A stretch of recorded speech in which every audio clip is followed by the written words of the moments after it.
Thank you for being here. One of my greatest pleasures as Dean is to be able to welcome distinguished, innovative leaders in business through the Dean's Innovative Leaders Series.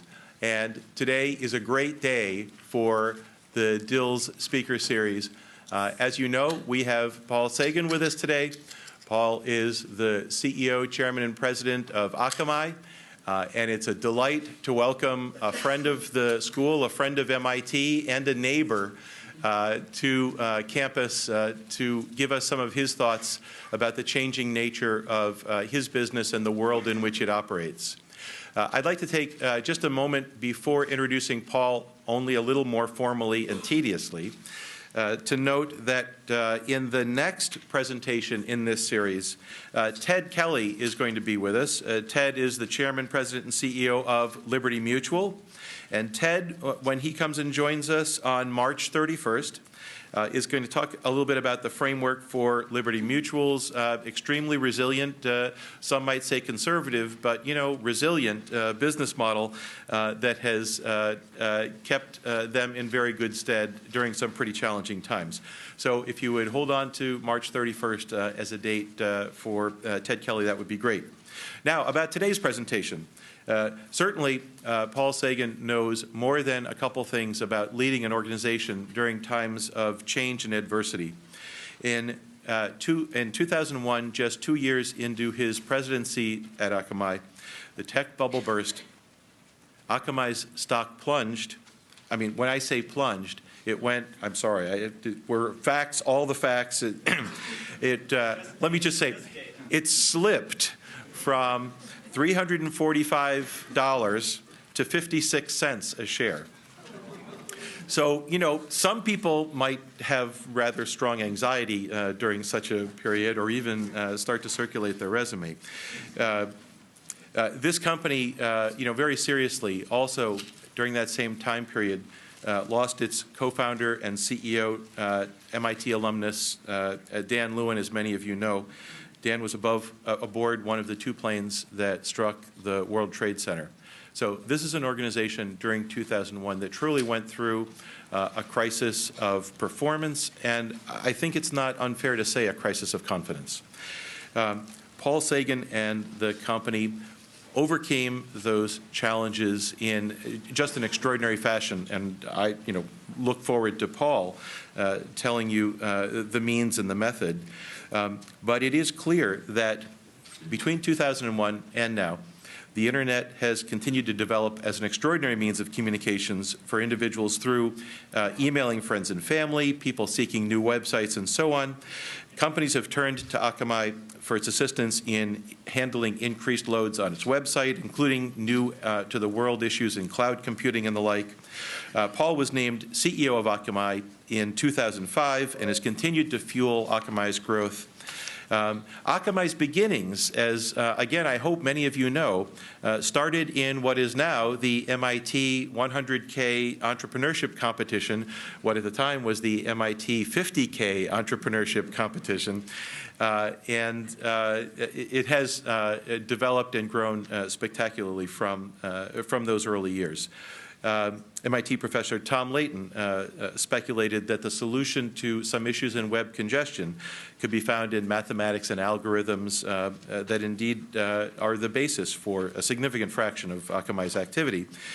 He recruited graduate student Dan Lewin, who I mentioned earlier, MIT graduate students Jonathan Seelig, and Pritish Nijawan, who is also here today, if I can mention, along with several other top researchers to take on this challenge. The group entered that MIT 50K entrepreneurship competition in 1998. Their business proposition was selected as one of the 6 finalists. We got to find out what happened to the other 5. But a great start here at MIT and a great history. If you've used the Internet for anything from downloading software, making an airline reservation, you've used Akamai in many cases, if I may say too many cases, without knowing about it. Akamai has over 56,000 servers in 70 countries. It is indeed based right here in Kendall Square. Company had 2008 revenues of $790 million, 24% increase over the previous year. Please join me in a very warm MIT Sloan welcome for Paul Sigan. Thank you. Well, good afternoon. Nice to see all of you. Thank you for coming inside or staying inside on a cold day. Dean, thank you. It's a pleasure to be here. I'll add a shameless plug for the next speaker, for Ted Kelly. Ted is a friend of mine. We're on the EMC board together, and he runs a remarkable, unbelievably profitable business. So give him lots of harsh questions, because as near as I can tell, it's just been an easy ride up all the way at Liberty Mutual. It's a distinct pleasure for me to be here to talk to you as part of this remarkable series. I had a chance to review who's come to speak at this series over the years, and I was somewhat awestruck, so it's really an honor for me to be here. I thought I would split my prepared remarks, which I'll keep short so we can have a discussion as much as possible, really into two parts. First, the short story of how I arrived here today, really the unlikely and reluctant CEO of a major tech company, a public tech company with headquarters right here in Kendall Square around the corner. And second, the short story of sort of how Akamai arrived here, a real-world example of taking a very big and audacious idea about changing the way the internet works and building that into a company as we coped with really unimaginable adversity along the way. I don't usually like to talk about myself, so I will do it because I've been asked to today under the guise of imparting some wisdom about management, so please indulge me while I do that. So I grew up on the south side of Chicago in a newspaper family. My parents moved into the neighborhood called Hyde Park shortly after World War II. It's the home of the University of Chicago and another business school. Now has someone's name on it. My wife is a graduate there, and to her it's forever GSB. I don't know what this toll booth guy was about. My mom and dad never finished college, but they never left that neighborhood. Interestingly, when they moved there, it was legal to discriminate in housing based on race. Simply, if you were black, I didn't have to rent to you. One generation ago in that neighborhood. It's worth noting because a generation later, that same neighborhood sent the first black man to the White House. So I would just say, as you think about business and change and innovation, remember how much actually can change pretty quickly, even if it doesn't seem like things are moving fast enough to suit you. But I digress. So from a young age, I wanted to be a newspaper man like my dad, but I was also very interested in how technology changed businesses, especially media businesses. So when I started out with a journalism degree, not a science degree from Northwestern, in the early 80s, the new media, where technology was affecting media, was still television, broadcast television, and cable TV. So I had a 15-year career first as a broadcast news producer and executive, picking up 3 Emmy Awards along the way. So pretty atypical for somebody who today runs technology companies. And I thought I learned a great deal about managing adversity when I did that, through heart-wrenching stories that we produced on human tragedy and loss, through labor strikes in the newsroom, through recession after recession and budget cuts and understanding that life is about economic cycles, through hissy fits thrown by multi-million-dollar anchormen, through the drama of institutionalizing an employee addicted to cocaine because his own family gave up on him, and having to terminate a terminally ill employee and tell him he no longer had health benefits because it turned out he was stalking an intern in the staff. And also at CBS as a news executive about managing through the early days of what is turning out to be the end of broadcasting, and that goes back almost 20 years ago. And I learned a really important lesson. No business is permanent, and no set of managers or employees, for that matter, gets a lifetime guarantee that things won't change, that customers won't defect, and that businesses may not wither or die. But I was fortunate enough to jump to cable news really still a relatively new medium in the early 90s. And using digital technology, I worked with a group of spirited journalists who wanted to upend how TV news was produced. And we created something called New York One. And those of you who spent time in New York may know New York One. It's still one of the most trusted and commercially successful news organizations in New York City. And it employed digital technology to change and help evolve the media business. That was not a very long-lived assignment for me. In the early 90s, all the big media companies wanted to experiment with technology, especially Time Warner. Time Warner had an addiction to trying to reinvent itself, as time would prove, too quickly by taking on new technology. So I was asked to work on an interactive TV project in the early 90s called the Full Service Network. And so 2 years later, and a few $100 million of unrealized or unspoken investment, 5,000 homes in suburban Orlando could watch movies on demand with VCR-like functionality. They could receive custom video newscasts aligned with their interests. They could buy products on their TVs and magically have them appear at their front door the next day. They could download new video games and play their neighbors in real time, in full color. So does this sound familiar? Yeah. So it sounds a lot like the internet on broadband, but it was and it wasn't. It was actually a closed system of wildly expensive hardware integrated by the local cable TV company. And so it died. It shut down in less than 24 months because no one could run it economically and nobody could scale it. In fact, it never worked for all 5,000 homes at the same moment, let alone tens of thousands or hundreds of thousands. But something interesting happened out of this experiment. A few lucky people there really glimpsed the future while working on this project, and they went on to invent the digital future. So one of the people there went on to found Netscape. A few of the video server engineers from SGI left and invented a little company called TiVo. Note to self, though. Those engineers worked at SGI at headquarters in Mountain View. Does anyone know what sits in that building today? Google. That's right. So SGI no longer exists because, remember, no business is necessarily permanent. No set of managers or employees, for that matter, gets a lifetime guarantee that business won't change, that customers won't defect, and that businesses won't die or wither. But I digress again. A few of us, 4 of us actually, had been experimenting at the same time with launching websites. And we realized that if you married the interactivity and the openness of the web with the bandwidth that was available from the cable head end to the home, you could change the way the internet worked. And so something called Roadrunner was born, which was the world's first consumer broadband service, connected first to a few consumers in upstate New York and Elmira, New York, mostly famous because it's where Mark Twain spent his summers. It started called Line Runner. Soon its name was changed to Roadrunner. And this technology has spread over the last 15 years, literally to be the global standard for how you live, work, and play online. And those were pretty heady days because we were rewriting the rules of media. We weren't really aware of it at the time, but newspapers and magazines would never be the same. The music industry would absolutely never be the same as a result of the unleashing this technology. And today I can tell you that TVs and movies will soon never be the same as a result. And lots of value was created. Just think of Google or eBay or Yahoo or Amazon shareholders.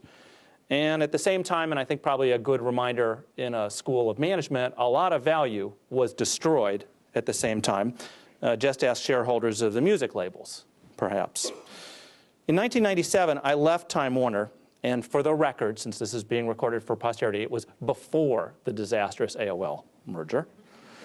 And a year later, I moved here to Boston. And I was consulting to companies and startups that were trying to take advantage of the internet wave to build a variety of new businesses and new business models in media and elsewhere. And as a favor to some VCs in the area, I started to hang out here at MIT around the corner at the Lab for Computer Science and spent a lot of time talking to Professor Tom Layton and his graduate student, Danny Lewin, and a Sloan student, Jonathan Seelig. Now we should say a dropout, but a really nice guy. And they had this crazy big idea. They were going to make the poor performing internet work better by applying mathematics. Now, what you need to know is that every other networking company thinks about making itself work by building a giant asset that employs deploying a huge amount of CapEx and buying more and more hardware with the idea that we'll just pound failure into oblivion. And what happens is they always break and they always fail, because when you rely on hardware, something always goes wrong and it always fails. And these networks are always built with a central control, because people say, I have to control it, I can't let go. And they build it one way, and this has happened over and over and over again. There are about 13,000 ISPs in the world, and they fundamentally all build themselves that way. Well, these crazy people here in Kendall Square had a different idea, and I think it was because they were poor scientists with DARPA grants and really crummy hardware that always broke. They just assumed, well, stuff always breaks. Could we build a system where pieces would always break and math would solve the problem? And because they didn't know any better, they actually came up with a way of controlling the way the internet worked through mathematics, not through networking hardware. And their idea was, well, we'll distribute lots of really cheap, crummy servers around the world. And we'll map users to these servers, and we'll deliver content to them. And if one breaks, the system, the math, will figure out how to send you to the next best place, and we don't have to have any central control. And so they really designed air traffic control for internet packets and routing, which is, a pretty insane idea. If you're half a dozen scientists thinking that you're going to improve on what thousands of really smart people have built and deployed billions of dollars of capital on top of, and it doesn't work very well, to think that you can take some mathematics and some really crummy stuff and make it work better. But in fact, this invention conceived of here at MIT really worked. And they could actually demonstrate in 1998 a working model that this technology would work. And nearly everyone decided they want to invest in Tom, Danny, and Jonathan and this team. But there were only two lucky firms that got the opportunity to make this investment. One was Battery Ventures, located in Wellesley at the time. That was the firm that had introduced me to Tom and Danny. And Polaris Venture Partners in Waltham, Massachusetts, largely to get the legendary tech executive George Conradis to join the board. And the team from Battery asked me, given my experience starting internet businesses, if I would join and help watch the money. And the founders were nice enough to say, why don't you bring your business experience and help us start this company as an early web pioneer. So I signed on, and in my infinite wisdom, I told them that I had a lot of clients, so I could give them 6 months. Well, that was 12 years ago, and I forgot to leave. I guess I got kind of busy along the way.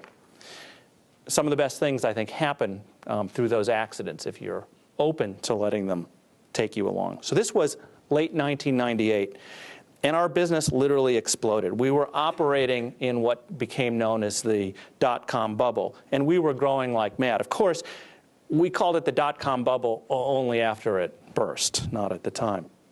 Remarkably, we went public 1 year later. So Akamai was in the 50K, now the 100K, nice inflation here, in early 98. Akamai, in fact, lost. I have met the winner, and he offered to trade. And I said, no, I think we like the hand we got to play. So the company was funded by the VCs in the fall of 98, and we went public in the fall of 99. And we had all the qualifications. We were hemorrhaging money, and we're not hardly profitable. Okay, in fact, we weren't profitable at all, never had been. Many thought we never would be. But they didn't seem to care. So we went public with less than $100 million in all-time revenue, and basically one product, a product called FreeFlow. So I described this system of distributing servers around the world, and what FreeFlow did was, if customers had heavy objects on their site that would slow the loading of pages. So think of their brand logo that said Yahoo, or the ad banner. They would literally change the HTML and the tag for those objects. And rather than sitting on a Yahoo server, they would actually get copied into Akamai servers. And if an end user wanted to go to Yahoo, and some of you will remember that in the early days, every time you went to the Yahoo homepage, it had a Visa logo on it. Visa paid a lot of money for that. That Visa logo never came from Yahoo in California. It always came off of an Akamai server. And we called this product FreeFlow. And it allowed big websites to scale their audiences on demand and unexpectedly, because there's a curve to requests. Yet they didn't have to build out large centralized infrastructure because that traffic would come to Akamai and we would deliver it. So it meant that no request would ever be denied, and the page would always load quickly regardless of how many other people wanted it. So on the basis of one product and a little bit of revenue and mounting losses, we went public. But we were signing up virtually every website you had ever heard of. And people thought that our growth would go on forever, and everyone wanted a piece of us. So we priced this IPO at $26. We traded at $140 the same day.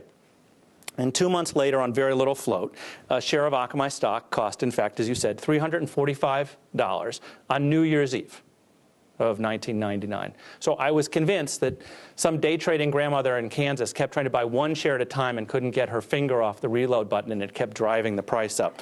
But it did mean that if you multiplied the number of shares that existed in the company, not the number that you could actually freely trade, but the total number of shares by that price, we were worth $30 billion. Pretty remarkable.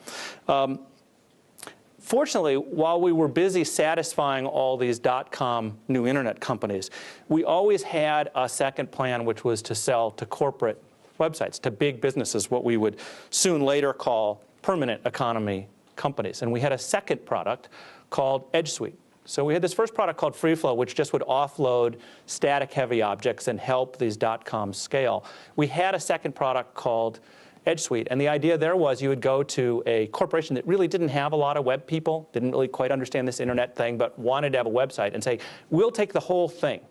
And you can offload all of the struggle and cost, and we'll deliver the whole site. And that will be good because you've got a brand to protect. You're all going on the internet, and you need to make sure that this thing works. And you didn't build an infrastructure for the web. You built it for IT. And so we started selling this service targeted at, you would say, Fortune 2000 companies called Edge Suite, and not just to dot-commers. And thank goodness we had that plan, because this was Q4 of 2000 when we started selling Edge Suite. We went into beta in November. And in early 2001, the bottom fell out of the so-called internet economy. Customers literally cratered. Product companies were devastated because people just said, I'm not buying anything else. Some of you may remember that that was the quarter that Cisco wrote off $2.5 billion in hardware, simply said, we'll just push that all into a ditch because no one will ever buy this stuff. So really staggering levels of write-off and loss. We were very different, though, because we sold a service, and it was really a utility or a lifeblood for our customers. We were their internet infrastructure. So we actually went sideways for a couple of years. They couldn't turn us off. They would run out of money slowly, but it gave us time to continue selling Edge Suite to replace those FreeFlow customers. Unfortunately, we'd also raised hundreds of millions of dollars in our IPO and then a convert that we had done after that. The challenge was we had to find a way to make the money last. So we made a lot of tough choices. So we laid off 2/3 of the business. We went from 1,300 employees to 500, and we focused only selling to these permanent economy companies. And it reminded me of that lesson again, that no business is permanent and no set of managers or employees is given a lifetime guarantee that things aren't going to change, that customers aren't going to defect, and that businesses might not wither and die. And so we were feeling pretty darn sorry for ourselves. We let many of our friends and valued colleagues go from the business. We also said goodbye to a lot of great clients. I should note, though, that a number of them left without saying goodbye or paying their bills. I still have that list. Seriously, a few of us reduced our salaries to $20,000, which was about the minimum to keep your health benefits, to try to help the company survive and make it through. And that was pretty bad. And people told us we were going to go out of business. And then things got really, really bad. Then the unthinkable happened. Danny Lewin was the co-founder of Akamai and our chief technology officer. But he was also the driving force of our culture and the person we always looked to as a team to solve and get us through the unsolvable problems. And here I need to digress a little bit. You see, Danny was born in America, in Colorado.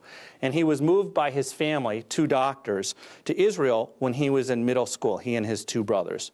And on top of being just a great guy and it turned out a brilliant mathematician, he was this remarkable combination of American and Israeli cultures. And in some kind of irony where truth is stranger than fiction, he was an anti-terrorist commando in the Israeli Defense Force. But on 9/11, that did not matter. It was not enough. He boarded American Airlines Flight 11 from Logan to LAX. He was the only non-terrorist passenger in business class. And when the unthinkable happened, he tried to stop them. He was actually the first person to die on 9/11. He died trying to stop the terrorists. But he couldn't do it. No one could at that point. So even before Flight 11 smashed into the World Trade Center, we were being set up to confront adversity like none of us had ever imagined. Adversity, I imagine, like none of your classes here prepare you to deal with. Few believed that a business, especially our business, could survive a blow like that. We had never made any money. We were losing customers as fast as we were finding new ones, and we were running out of cash. And our stock had indeed tumbled from $345 to an all-time low of 56 cents. So I'm not even sure circulating our resumes would have had much effect at that point. They probably weren't very popular. But we were undaunted, and we knew one fundamental thing. Our clients loved our service. We made money on every contract we ever signed, just not enough money at that point in total to cover all of our costs. But we believed in the internet, and despite all the issues with the dot-com bust, we believed that the internet was the big business idea of our generation. And we still believe that it's the biggest business idea of our lifetimes. And we weren't going to give up on Danny. And so we didn't. And you know what happened? We slowly rebuilt our customer base, and it stabilized. Many of those internet companies actually turned out to be real businesses. Yahoo, eBay, Amazon, for example. They weren't all dot-coms. And then virtually every other business around the world woke up and realized that they had to have a successful internet strategy, either to drive revenue up or costs out of the business, or they were going to decline. They all learned that lesson as well, that no business is permanent, no set of managers or employees gets a guarantee that things aren't going to change, that customers won't defect, and that their businesses might not wither and die. And so we rebuilt the company one quarter at a time, and we finally generated our first quarter of positive cash flow in 2003, and then we generated our first real profit in 2004, and we made that turn with $80 million left in the bank. So about that time, George Conrades, who had, as I had indicated, joined the board and then became our first CEO, decided it was time to retire. And so we tried to recruit an outsider to replace George, and that was something that I thought was actually a great idea because I didn't want this job. You know, heck, I'd seen what it took, and I didn't think I needed more headaches than what we'd had at that point. But it turned out that the outsider didn't fit in, and George and Tom and the rest of the board at that point convinced me that I had to take this job. So we're now at the start of 2005, and our annual revenues were $150 million.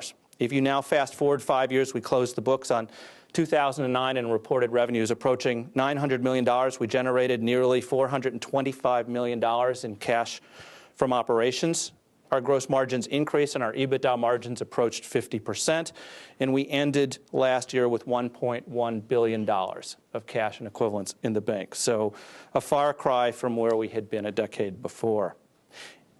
And just to brag on us a little bit, we did that in the year of the worst recession in anyone's living memory. And when flat was the new up, our revenues increased 9% last year. So a far cry from where we began in '98, certainly where we were when the bubble burst in 2001, and definitely different than how things looked on 9/11. Now, today we are still more convinced than ever that the internet is the biggest business idea of our generation and yours. At the same time, we tried not to forget that no business is permanent, and that none of us have a guarantee that things aren't going to change, that customers might not defect, and that businesses, ours, might still not wither and die. So we're awfully paranoid. But we do believe that we are building one of the few new billion-dollar franchises in IT, and we're doing it on two pillars. The first is that media is continuing to race online, and now at a pace that exceeds anything we saw in our first decade. This video revolution online is remarkable. For all of the hype of video online, today about 1% of video in the home is consumed over the internet. That is about to change dramatically. The internet can now deliver to you a video picture that is equal to HD television, with full interactivity, full DVR functionality, and full choice beyond anything that TV or cable has ever provided.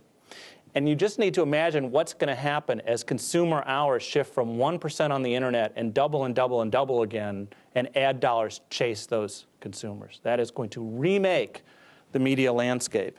And Akamai, with our distributed approach, our approach to continue to scale the delivery of web content, is uniquely suited, we think, to build really a huge business and drive our business forward over the next 10 years. And that's really one of the two pillars.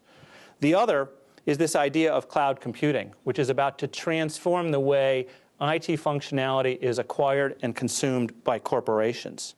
And Akamai's unique capability to organize, manage, and quality control the performance of online applications and dynamic content puts us in a position, we believe, to grow in this space as well. And so if we're right, our second decade in business is going to be much more interesting and hopefully face a little bit less adversity than the first one. Thank you very much.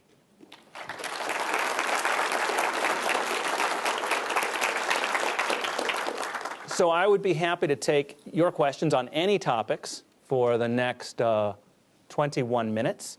I know there are mics. I always prefer if they get continually handed out so we don't keep waiting between questions. So raise your hands, and I'm told this is not a shy crowd. That's one. Where's the second hand? Who wants the other mic? All yours. Hi, Rob Lemos. I'm a first year here. I'm one of the founders of the MIT Entrepreneurship Review, which is a student-run publication looking to talk about entrepreneurship and create a discussion online. We see ourselves as starting a venture in new media. Mm-hmm. What are your thoughts, having a background in journalism and media, and now kind of on the forefront of what's happening on the internet, of how to shape digital businesses that seek to talk about things online and create a community to harness the power of the Wikipedia model? What are your thoughts in terms of how to shape those things, and what's some interesting things to be looking at and doing? Thanks. Well, I don't have direct experience with your site or product, so take this for being uninformed. I think the first question you have to always think about, and this is true pre-internet, is who's your audience and how are you going to satisfy them? Right? What you're really fighting for first is share of attention. Are people going to come and spend time with what you produce or your community produces? And if you fail at that, nothing else will work. And if you succeed, and you can do it with the right economic underpinnings, the right cost basis, you can build a business through advertising, subscription, donation. You mentioned Wikipedia is actually not an ad model, it's a donation model as well. And I'm very confident that there is going to be a whole range of economic models that work, from ad-based, subscription-based, contribution-based, because the audiences are so large and the opportunity to bring, if you will, efficient marketing messages there are going to grow. I'm guessing that one of the underpinnings of your question is, how do we make the economic model work? If we have this content, how do we actually build a business? I think one of the things that the internet has promised and barely delivered on, except in search, is accountability for marketing dollars.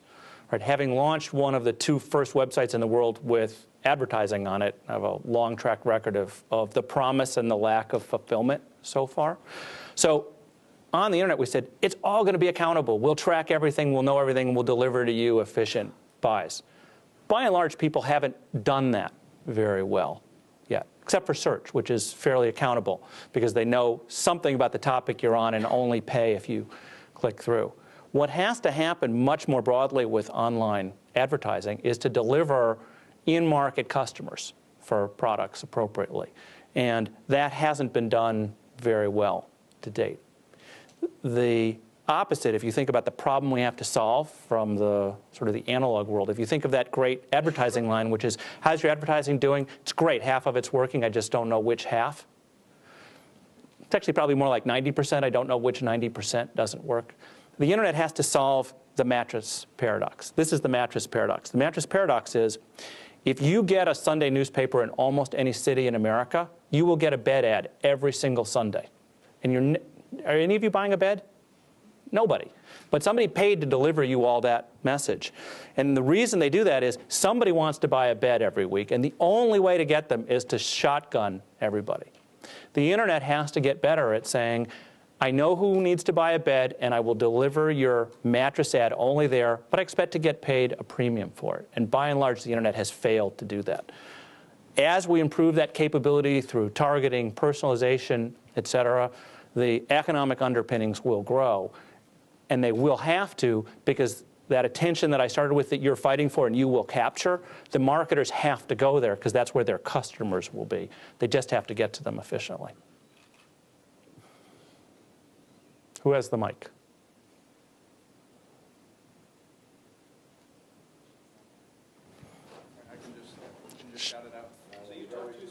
No, because you have to. It has to be videoed for posterity.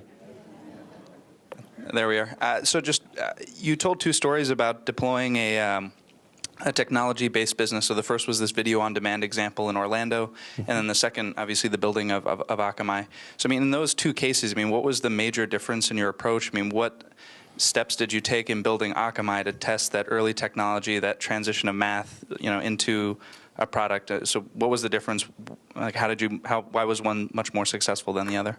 Great question, and I think a couple of reasons. I think the success of Akamai, one was from an investor point of view, a working system was operating here on campus, and so you could come test it. It wasn't theoretical. In the case of interactive TV, it was highly theoretical.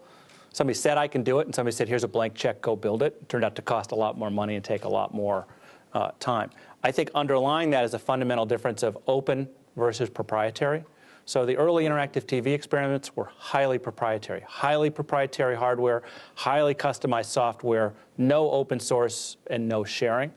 And by contrast, things on the web, including Akamai, are built on known open protocols and standards. So for example, we run a DNS system, a domain name service system, that allows a user to type a request and the internet to know how to route the request and get the answer back.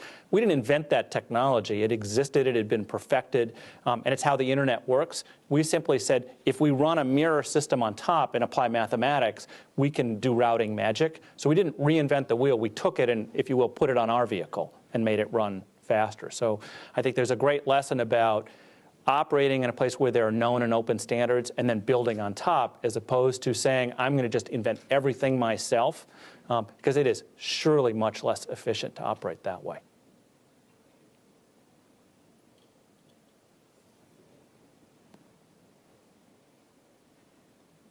This is way too shy a crowd. Okay.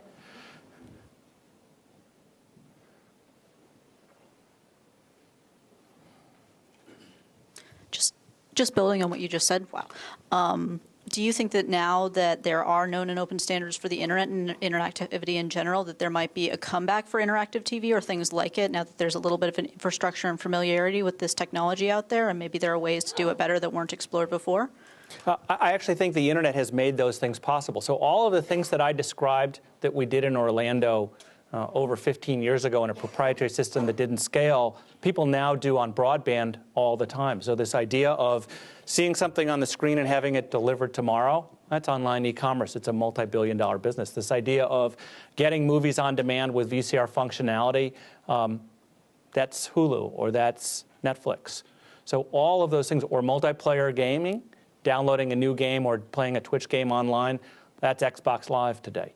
So all of those things that we actually did in a closed proprietary system that crashed a lot happen today on the public internet because of broadband and the open standards, which means you can develop a game, you can develop a commerce app, and any endpoint can access it because they'll speak the same language. They'll use the same kind of browser technology. They'll use the same shared protocols and build functionality on top. So I actually think that what we first architected in a closed environment has now happened writ large on the public internet, because effectively we took all that proprietary stuff out of the head end and just ran the pipe from the home right out the back door and said, just get on the internet. And then that went from 5,000 to 5 million and 50 million homes. And that's a much bigger market opportunity for application developers to say, I'm going to go build stuff because I can sell into all those homes. Now, the question when you call it, the internet or television is only about screen size. Right? And so the real question has become, how do you get the big display that we call a TV versus the little display that we call a computer to be an IP device? And that's now happening in a way that's simple. Often, I think technologists get a little confused because they think everybody operates like them and they love to have wires running through the living room and 92 different funny boxes, et cetera. Most consumers don't really operate that way. Most people don't even want two set-top boxes. You can think of an Apple TV as a second set-top box, or Roku box, or even your PC as a second set-top box. When you think about a television with an Ethernet connection that just goes directly to the internet or through your router to the internet, all of a sudden, there's no difference really except for the screen size. And so, now as we do, for example, NFL games on Sunday night, there are enough bits there that you can put it on your big screen TV and it looks like HD. In fact, it is HD.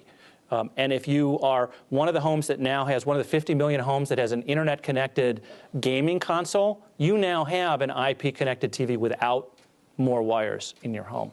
This year at CES, the Consumer Electronics Show, they shipped Wi-Fi televisions. Well, what does a Wi-Fi TV mean? It means you no longer have to figure out how to run the cable from where the internet connection comes into where your TV set is, because most homes weren't set up that way.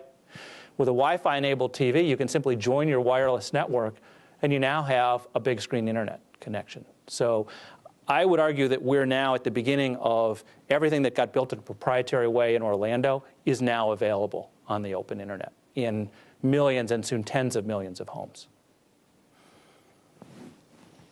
You mentioned a couple times that you were reluctant to take the CEO job. Could you expand on that, your thought process at the time a little bit from both a professional and a personal level, what went into that decision, and then talk about what you, how you look at that decision now after having been the CEO for a while? Well, so first I'd say I was part of a remarkable team of people who operated as a team, as I'd mentioned, the early pioneers, particularly Tom and Jonathan and Danny and George. So we had a remarkable amount of sharing of responsibility. So even as first COO and then as president, I got to do a lot of the things that a CEO gets to do, like investor tours and things like that. And they're not very glamorous. They're not a lot of fun. I think it was also a company where everyone checked their egos outside, and we were about trying to make the venture work. And it always struck me, at least as I had met most CEOs, they seemed to always be about their ego and the job. And that just wasn't, to me, an attractive archetype of the person I thought I was. And I described the adversity we went through. I thought, wow, that's an awful lot of uncertainty to have absorbed, and now this job is just about absorbing more. There must be some people who just love that kind of role type. And I didn't recognize myself in that. And so I said, I'm probably not the right person to do it. Fortunately, I guess I got overruled because the companies continued to succeed, and I was able to do that with my own style. I will tell you, there is an awful lot of nuisance that goes with the job. There's an awful lot of external stuff like investor meetings and press stuff that some people just love doing, and to me takes up a lot of time and often isn't a lot of fun. What you recognize, or at least I recognized, was it's part of doing the job well. It's part of what the company needs you to go do. So I learned how to go and do it. I would say the next time for me, I would just look for a team I wanted to join and fill whatever was an interesting role, and it wouldn't really matter to me whether it was the CEO job or not. And I would say to those of you who think about businesses, there are all sorts of ways to create value. One of the saddest interactions I had was somebody who left a pretty good senior job in a company to go be a CEO of a small, pretty inconsequential company. And I asked him, why did you do that? He said, I'm behind my schedule.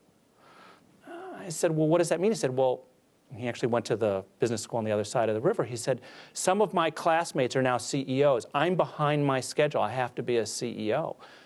And he's actually gone off to a company that's still not very successful. He's not very happy with the decision. And he left a great job in a really dynamic place because he just created some punch list for himself and wasn't very reflective. So I guess as I try to personalize my own experience, I'd say figure out what you want to do and who you want to be with and go do that. And that's probably more fun than simply following an artificial timetable to get to a job that may or may not be what you expect when you get there. Deborah. You were at a company that was hemorrhaging financially, that had a very emotional kind of experience, given what happened to Danny. So how did you help that company to re-engage, to get motivated, to get beyond that state, and to kind of move ahead? Yeah. What were the leadership activities that got you to help the company change? So I think one of the things that you have to realize whether you're the CEO or a senior member of management, a big piece of your job is accepting and absorbing uncertainty for everybody else. So you've really described about as much uncertainty as anyone could pile into one company. We might go broke and the founder's been murdered. I'm not sure what else you could add to that list that would make people any more uncertain. So a big piece is just saying to people, hey, we have a plan. I'll worry about everything else. Just go do the plan we agreed on. And to some extent, when things are that dire, you make a lot of tough decisions, and then everything else is easy, because you don't have any luxury to make other investments or think about other ideas. It's all the survival plan.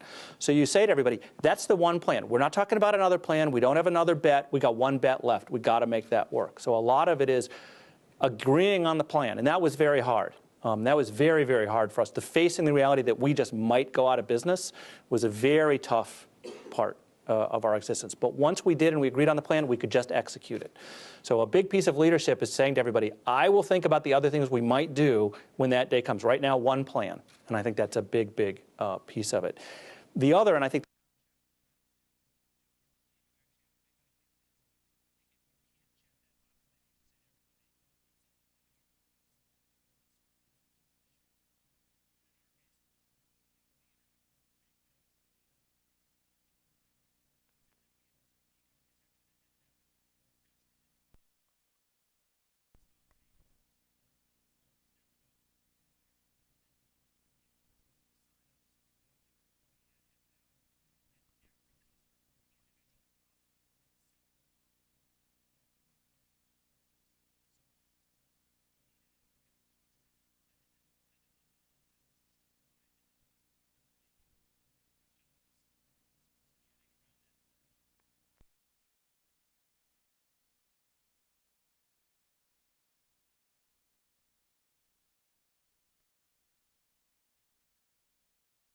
but if we could work our way through that, through the layoffs, and still survive, kind of culturally, emotionally, we knew we had a great business. So I would say the two things you have to do are first, gut check. Do you actually have a business of value? If you don't, then get out of it. And if you do, then fight for survival by agreeing on the plan and telling everybody, focus only on the plan. Everything else is a luxury we can't afford anymore.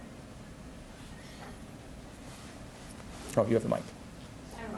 Oh, all right, we'll go that mic and then this mic. So you've worked with Akamai now for over a decade, having worked with it during its startup mode and also as a successful enterprise mode. So you've seen the full spectrum. What have you enjoyed more? Which mode and why? That's a trick question, isn't it? They're all pretty interesting. I would say that having come out of a big business, big companies before, my bias is for small and for the early stage. On the other hand, at a little less than $1 billion and only 1,500 employees, we're still a pretty small company compared to the scale of what's out there. It's no longer true that I know everybody in the elevator, and some days I have regrets about that.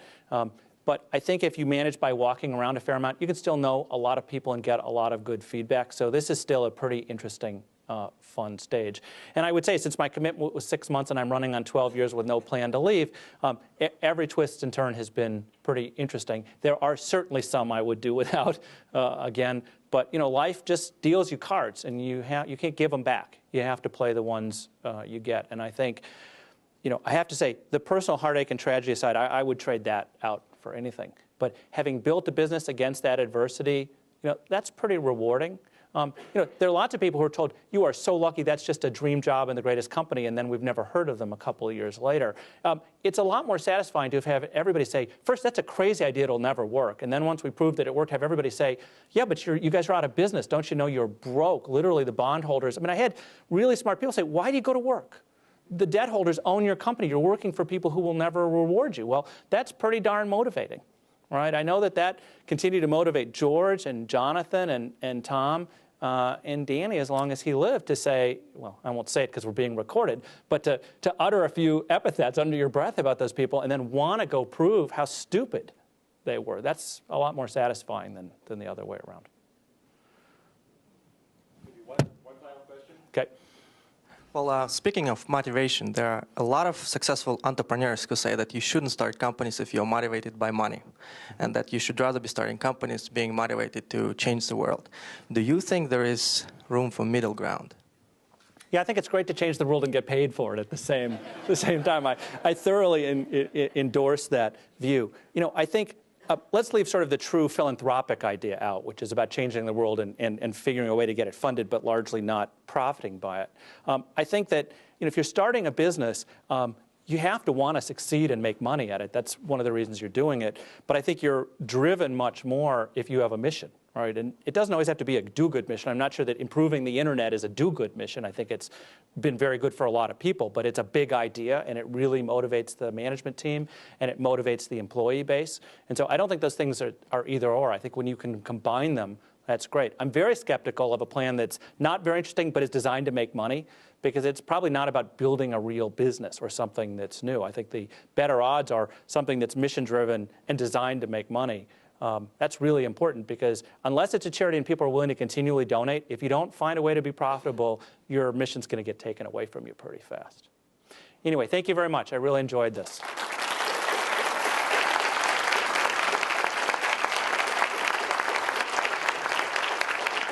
Thank you. Oh, thank you. Okay. Thank you all for coming.